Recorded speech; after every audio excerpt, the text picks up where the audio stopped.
Alexander Holtz is him. And also a few other prospects showed out. And what do I think about our prospect pool? We have a lot to talk about in today's episode of Locked On Devils. Buckle up, everybody. You're Locked On Devils, your daily podcast on the New Jersey Devils. Part of the Locked On Podcast Network, your team every day. Hi, this is Bryce Salvador, and you're Locked On Devils with Trey Matthews. Elliott scores! Oh, Stevens stepped up, nailed it. Brodor's got the puck. What a shot. The Devils win the Stanley Cup. Alrighty now, what is up, New Jersey? Welcome back to the Locked On Devils podcast here on the Locked On Network. I'm your host, college hockey play-by-play announcer, and also Devils writer for Pucks and Pitchforks, Trey Matthews. Guys, whose time did I say it was? I said it was Alexander Holtz's time. Now, going back a couple episodes ago, I said Alexander Holtz, in any opportunity that he is given, he needs to show out, because the fact of the matter is this. Just a couple years ago, we were saying that Alexander Holtz was definitely going to be a lock to make the New Jersey Devils roster in like a year or two once he transferred over from Sweden. But the fact of the matter is this. The New Jersey Devils have a lot of great prospects, and a lot of prospects were able to show out in their brief stints in the NHL. And unfortunately, Alexander Holtz struggled in his 9 or so game appearances this past season. So the narrative going into this prospects challenge was basically will Alexander Holtz show significant improvement to basically put his name back up top, essentially saying, hey, maybe Alexander Holtz is a lock to make the opening night roster for New Jersey Devils. Now, here's the thing about prospects challenge. It obviously, it doesn't count for anything.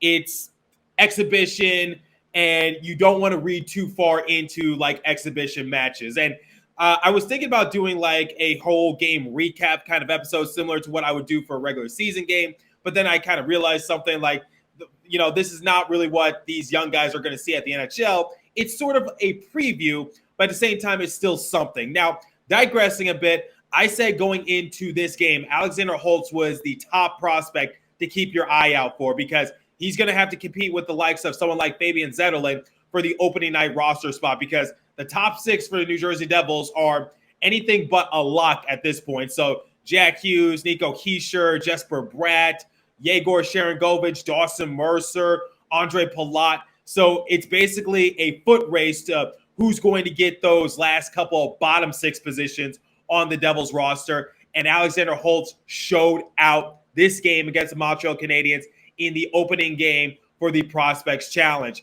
Now, let me give you guys some background information. Alexander Holtz over the summer was training with Jesper Bratt and also his brother, Philip Bratt. And Alexander Holtz, I said it on Twitter, he was built like a locomotive, but he had the finesse of a ballerina. He looked stronger. He had wheels. He had jets. And it just looked like Alexander Holtz took a couple steps forward during the course of the offseason. Now, like I said, I don't want to read too far into it, but at the same time, it's something that we have to take into consideration, because it's just Alexander Holtz has put in the work over the offseason to try to better his game and put himself in a better position of making the opening night roster. So if you missed the game against the Montreal Canadiens, Alexander Holtz was able to tie the game late in the third period before winning it in OT, and the Devils came away with the victory against Montreal Canadiens by a score of 4-3.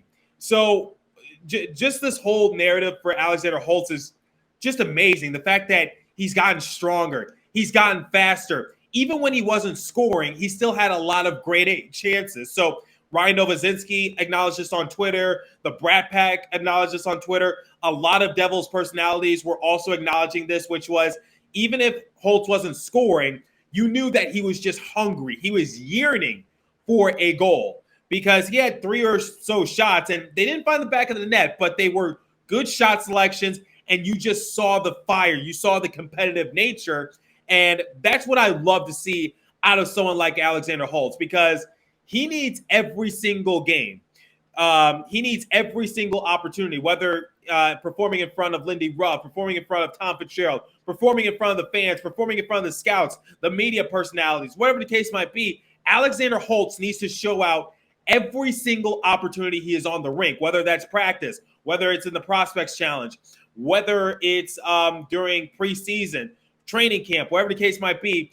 This was Alexander Holtz's time to shine, and he took full advantage of it. So even if he was missing, they weren't like bad shots or anything. They just didn't find the back of the net, and that happened. So according to Alexander Holtz, he said, I wanted that overtime winner. It's nice to get the puck in the net. The first, I didn't get exactly what I wanted, but the second one went top corner. I felt good about that one. So I'm just so happy for Alexander Holtz, and he's proving me right, which was don't count out Alexander Holtz. Don't include him in trade discussions. Alexander Holtz is the real deal. This kid is a sniper, and I want everyone, if you were putting Alexander Holtz in your hypothetical silly season trade discussions, shame on you, because this kid is going to be special. And my buddy, the Brad Pack, maybe he was overstepping it a little bit. He said a line combination of Jack Hughes, Jesper Bratt, and Alexander Holtz, that would be really good or fun to see.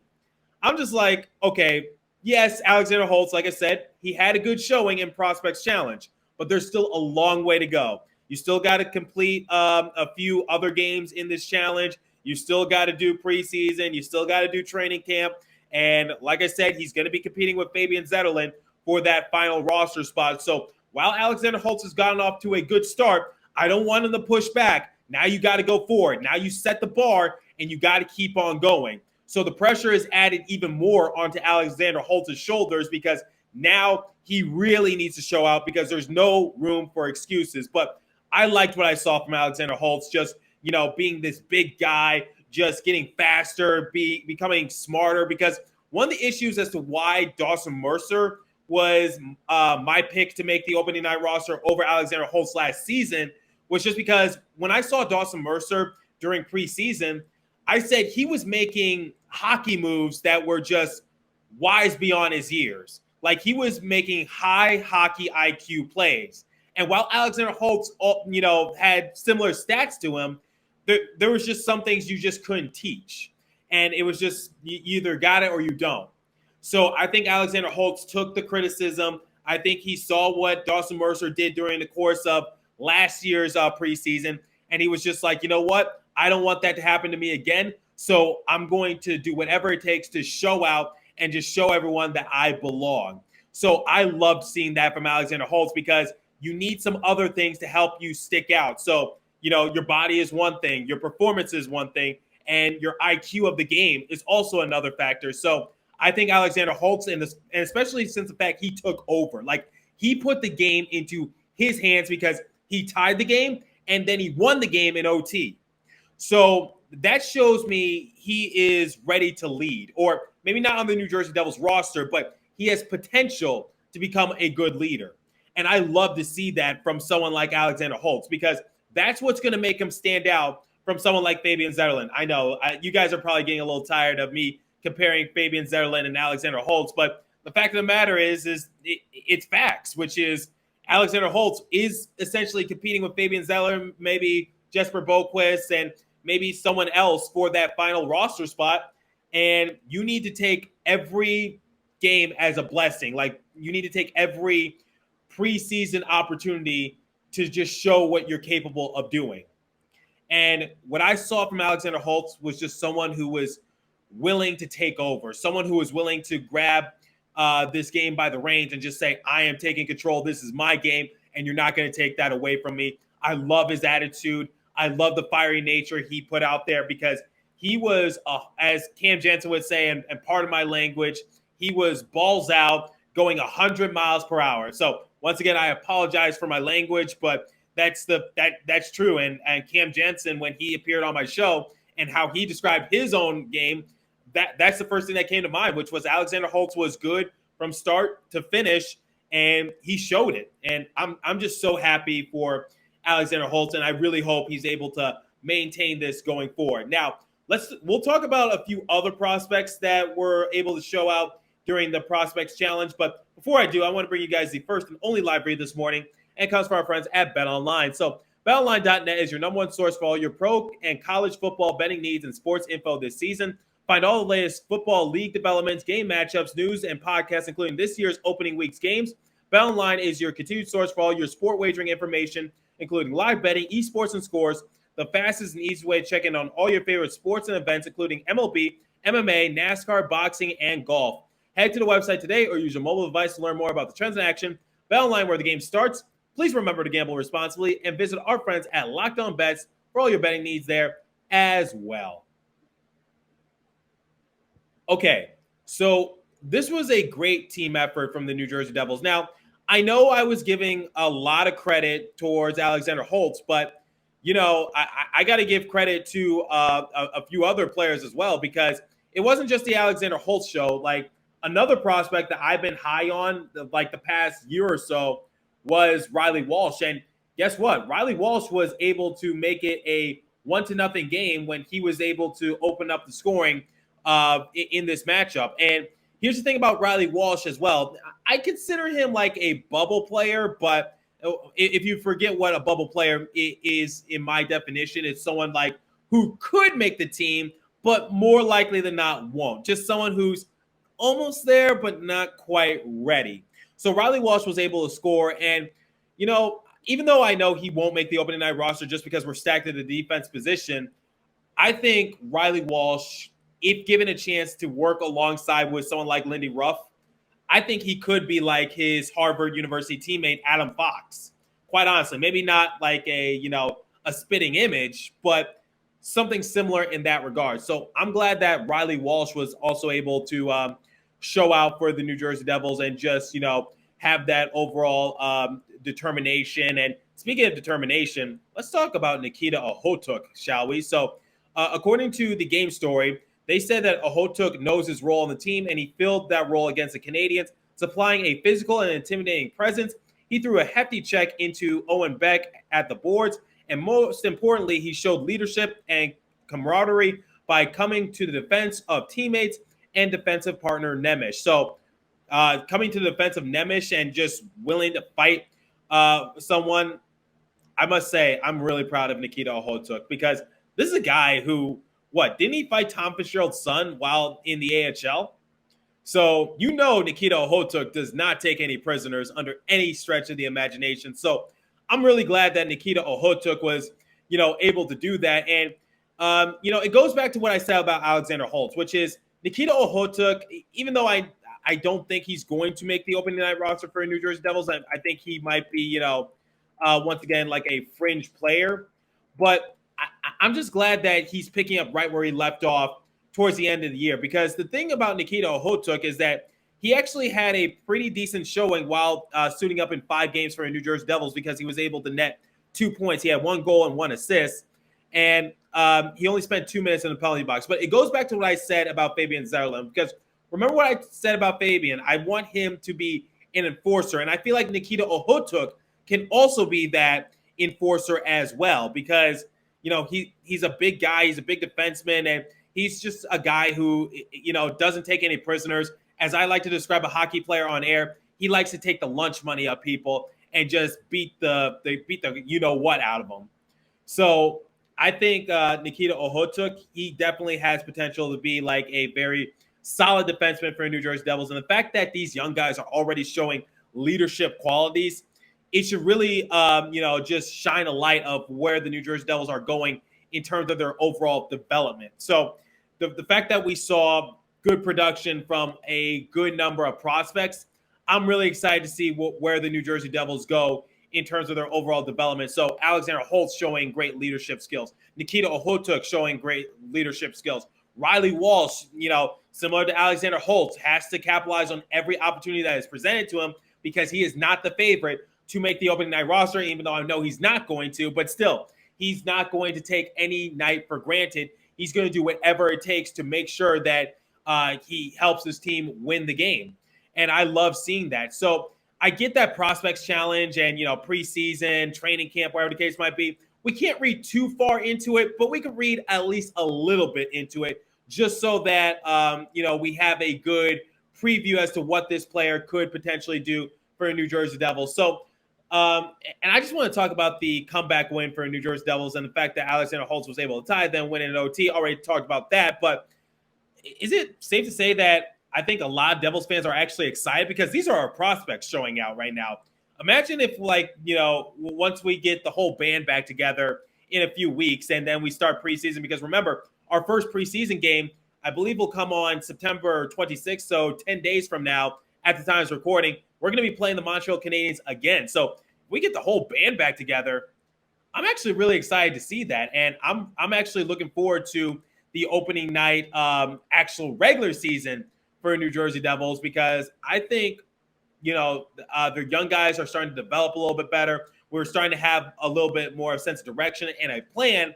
And the fact that we brought so many veteran pieces to our roster, I think the New Jersey Devils are certainly forming something pretty intriguing out in Newark. So if our prospects are performing this well, if they're already showing leadership skills, this should be easy for our veteran players to guide them and lead them to the promised land. Now, we're a ways away from that, but still, it's just something to take into consideration.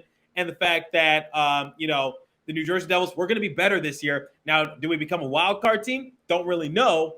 But at the same time, it's just like you can't deny and say that our young players are finally blossoming right before our eyes, and we have something special, and no one's really talking about it. So I loved what I saw from prospect camp from all of these young guys. I really hope that, we're heading into the right direction. And we're going to talk a little bit about Akira Schmid, shall we? Because he recorded the game's best saves, according to the Game Story. And my thing about Akira Schmid is, like, we were all hard on him, and rightfully so, because let's face it, when he was in between the pipes for the New Jersey Devils this season, he was just not really good. And people were writing him off. They were saying he's a terrible goalie, yada, yada, yada. His overall record was like, what was it? It was like 0-4, goals against average of 4.83, and save percentage of 833. I was like, hang on a minute. Yes, he didn't have a good stint in the NHL, but he's still relatively young. And that's the thing. Like, I don't want to throw any of our young guys into the fire right away, especially now that we have some of these veteran pieces. So I'm really glad that Akira Schmid is starting to show improvement as well, because he was really good for Utica last year, but no one really talks about that because they only talk about what he was able to do at the NHL level. He had no business of being at the NHL level. Same with Nico Dawes. So I just want everyone to know that in regards to our young players, and where are they going to go in terms of their overall development? I don't really know, but I like the direction that they're heading in. I'll tell you that much. Now, here's something that I want everybody to take into consideration. So I love our prospects. I love their development. And, I've been raving on and on and on this episode about how good they are. But unfortunately, here's the tough part. Not every prospect is going to be given a chance to shine with the New Jersey Devils, especially with some of our already established players taking off already. So some players that come to mind are Jack Hughes and Nico Hischier. And then obviously Jesper Bratt. You got to take into consideration that Yegor Sharangovich could take a few steps forward. Dawson Mercer seems to have solidified himself a role. And then you got some other veterans like Andre Palat. So it really puts us into a really difficult situation right here, because, the one thing I talk about is, like, how's the defense going to work, because Simone Nemeth and Luke Hughes are primed to be on a line together come next season. So, we've been hearing the rumors saying who's going to be out the door first. I predict that it's going to be Damon Severson. They can't get rid of Damon Severson, or whatever the case might be, then it might be Ryan Graves. But that's a discussion for another time. So basically the point I'm trying to make is that I love our prospects. I love our overall development, but not everyone is going to be given a chance to succeed. So here's one thing that I want to at least entertain. And I'm not saying I'm on board with it, but I'm just saying, like, let's consider this a possibility. So what were we trying to do during the course of the offseason? We were trying to swing for the fences. We tried, going after players like Kevin Fiala, Alex DeBrincat, Johnny Gaudreau in free agency. Matthew Tkachuk was available via trade. So it was just like, what are the New Jersey Devils going to do? And I always said, we have the prospects. We have our first-round draft pick in next year's draft. Don't think Tom Fitzgerald was too serious about trading the second overall pick, unless it was for Matthew Tkachuk, wherever the case might be. So the one thing I want everyone to take into consideration is simply this. Like, what if the New Jersey Devils, what if we're, like, still a fringe playoff team? What if we're somewhat consistent, and come the trade deadline, we want to pursue after someone who can actually take our organization to the next level, someone who is established in the NHL, someone who maybe is a multi-time All-Star, someone who is still relatively young, but has a lot of upside to grow and develop. And I'm not talking about a prospect. So what should we do? Well, with how good these prospects are, maybe the New Jersey Devils should consider using some of these young prospects in as trade pawns. And like I said, I'm not saying that's a first option. I'm not trying to say that at all. I'm not trying to say, let's get rid of our prospects, let's gut our organization, and let's go after another big name player. I'm not saying that at all. I'm just saying, like, entertain the fact that maybe we could, go for someone, who's a big name player in the NHL, come to trade deadline or whatever the case might be. Maybe we can obtain their services, and maybe it's a team that's looking to rebuild, and maybe it's a team that's looking to reload. So we throw in a couple of prospects and just see where it goes from there. Because I really want to see someone like Riley Walsh succeed, but when is he going to be given his opportunity to shine? I want to see Nikita Ohotuk succeed, but when is he going to be given his opportunity to shine? So, and it goes back to what I've been saying about Alexander Holtz, which is like the reason why he didn't do so well in my eyes is just because we didn't really give him a sizable role to succeed. So it's like I predict that we're going to do so this year, especially with how much better he's gotten. The fact that he was training with Jesper Bratt over the summer. But it's just like, after Alexander Holtz, what about Nolan Foote? Like, is he going to be given a chance to put up some solid production for the New Jersey Devils? Because, it's just like, what room do we have? And yes, you can never have too much depth. And I'm glad that we have more options of prospects and things of that nature. But I'm just saying, it just got me thinking. It was just a random thought to my head. I'm just like, maybe we should at least entertain the fact, but I'm not saying that's the top option. I'm not saying that's the best option. Just putting that out there and just putting it into your head. So let me know what you guys think. Should the New Jersey Devils keep every single prospect they have and just maybe try to mix and match and try to see where it goes? Should we at least consider a few prospects up for trade consideration and use them as pawns? And if so, which prospects come to mind? And also, what did you think about prospect camp? What did you think about Alexander Holtz? Curious to hear your guys' thoughts. So leave a comment down below on YouTube. If you're listening on a podcast streaming service, make sure you follow me on my social media page. My personal one is TreyMatt4, and also the show's Twitter page at Locked On Devils. Trying to get to 1,000 subscribers. We kind of hit a wall a little bit. So help me out a little bit. But as for today's episode, that's all the time I have for you. So thanks for listening. Continue to stay safe. Have a wonderful day, New Jersey. Go Devils, and I'll catch you guys in the next episode. Thanks for listening once again.